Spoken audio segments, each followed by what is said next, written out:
grew up in a Jewish area, completely secular. I knew I was Jewish. It's something I did, but I can't say that there was any particular excitement. I went through college and I became very motivated and driven academically. I was sort of a one-track mind. Went to medical school, then training as a resident, and then became into the field of urology. At this point, here I am. I'm a doctor now, and Yiddishkeit, probably not much going on. Every Shabbos, I'm driving down this long road, and I see a man with a beard walking with his kids every Shabbos. After a couple weeks, it starts to bother me. What's he doing here? This literally makes no sense. I was thinking to myself, maybe he didn't do his research, maybe he made a mistake. I'm like, I've got to investigate this. One day, I sort of followed the road. I started investigating. Ended up in the back of a shopping center. I didn't know what it was. It said Jewish Outreach on the window. It had a phone number, Chabad, it said it. I didn't know what that was. So I call the number. I don't know what I'm gonna say. I don't know who I'm calling. Very nice gentleman answers the phone. Chabad, how can I help you? I said, do you have a minyan during the week? I didn't even know what a minyan was, really. But that's all that came out. And we introduced ourselves to each other, and we ended up meeting at the Jewish Community Center, not far away. And we developed a relationship.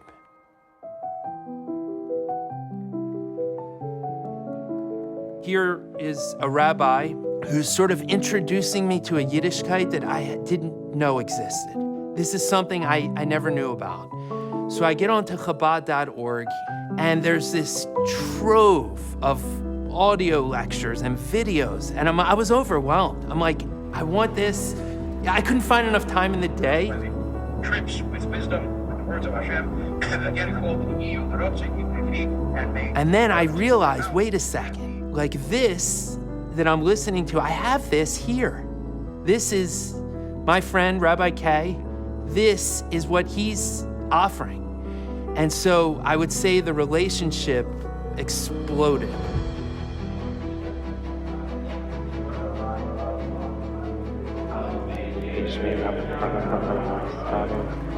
Tanya, Rambam, davening, Tefillin. Baruch Hu es Adonai Baruch. Just anything that you could imagine a Chabad Chassid is doing, I started adopting, and it felt so great.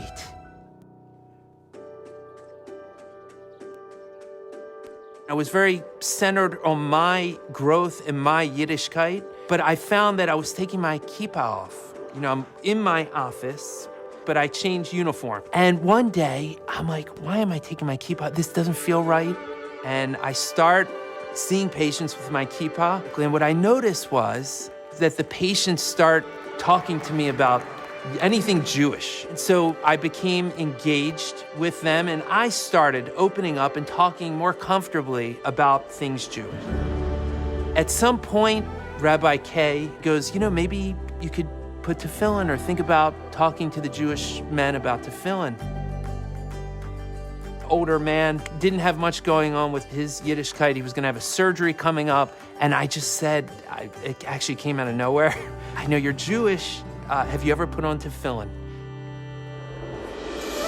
Baruch Atah Adonai Eloheinu Melech Haolam Asher Kiddishanu B'mitzvotav B'tzivanu Lehaniach Tefillin.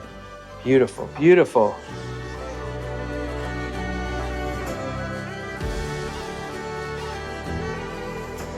Shema Yisrael, Adonai Eloheinu, Adonai Echad. And at that point, I became a bit more confident. I said, wow, this actually is kind of easy. And I felt more confident, and everyone was very happy about it. I started to feel like this is an opportunity. This is unbelievable. They're coming through, they're coming to me, they want to be here. It's a captive audience. I'm helping them with a condition. So wow, maybe they will listen to me and be receptive to this also. And that's when the tefillin takes off with patience. It's just contagious, it's easy, it's a pleasure. And then talking to patients about anything Jewish. You're doing a mitzvah, and this is an automatic connection to Hashem. Not to Jewish news, not to current events, but to real Yiddishkeit. Baruch Baruch atah atah Adonai Adonai Eloheinu. I asked you, when was the last time that you put tefillin on? Was it your bar mitzvah time? Yeah, I in think- Newark, New Jersey, 1947. 47. And then you told me that after the tefillin, something changed. I have a feeling that it changed, particularly when you put it on. Doing that operation on me was really something that just reignited my interest in following it up.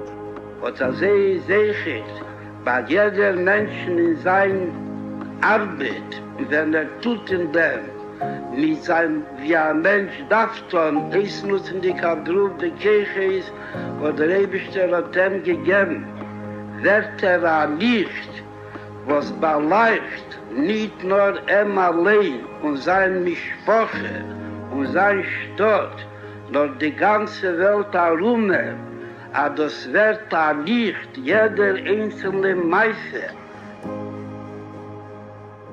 All these years, after investing so much into being the best doctor I can be, I thought my purpose was only to help and treat people's bodies. Now I realize that with the Rebbe's inspiration to reach out to every Jew, I'm here to ignite Jewish souls.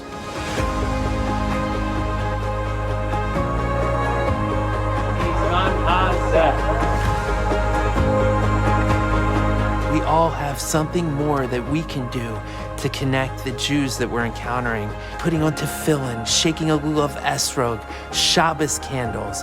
We can have an incredible impact on the Jewish world. We are extensions of the Shliachim. It may not feel necessarily especially comfortable at first, but I can tell you it snowballs. You develop confidence. The people that you're engaging appreciate it. And the impact that we can have on the Jewish world is infinite and endless. And we're all capable of empowering Jews that we encounter and having them get involved into their Yiddishkeit. And I think the ripple effect can be infinite.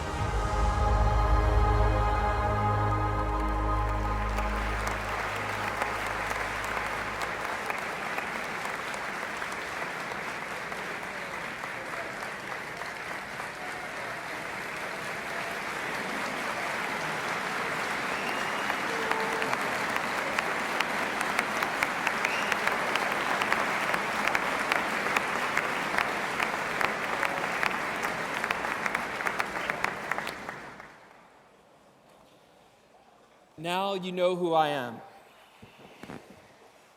But let me tell you a little bit about my brother. Not so many years ago, his life was unraveling. The optometry business he had spent years building was on the brink of collapse. He faced enormous personal struggles and was in a very dark place emotionally. At the same time, Rabbi Yaakov Kaplan and his family moved into his neighborhood and tried to engage him in Yiddishkeit. His initial response was less than positive. But a Shliach does not give up. He kept coming patiently, with warmth and friendship. And little by little, a connection and bond formed between the two. They spoke about life, Judaism, and purpose, awakening his neshama. Their journey took them to the Ohel, marking a pivotal moment in my brother's transformation. All of his personal and business struggles were literally transformed into revealed blessings.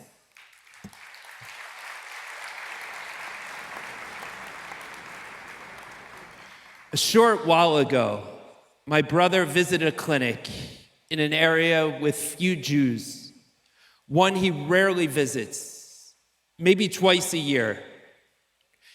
He left early that morning before dawn, so he took his tefillin with him, planning to put them on later in the day.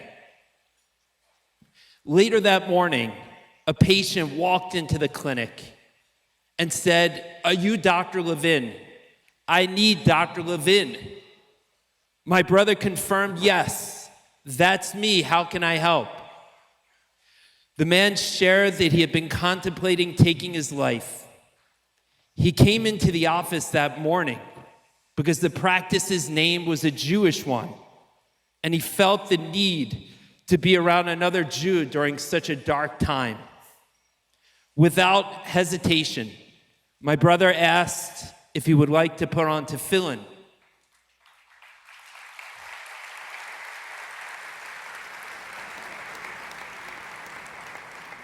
The man agreed.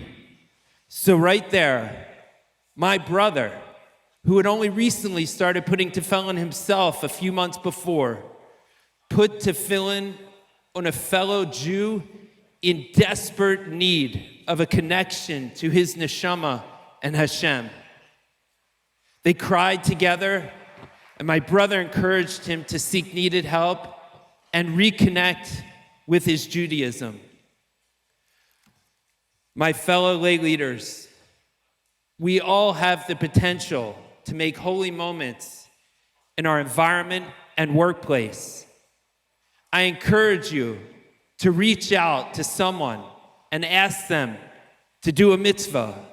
You can literally change a life.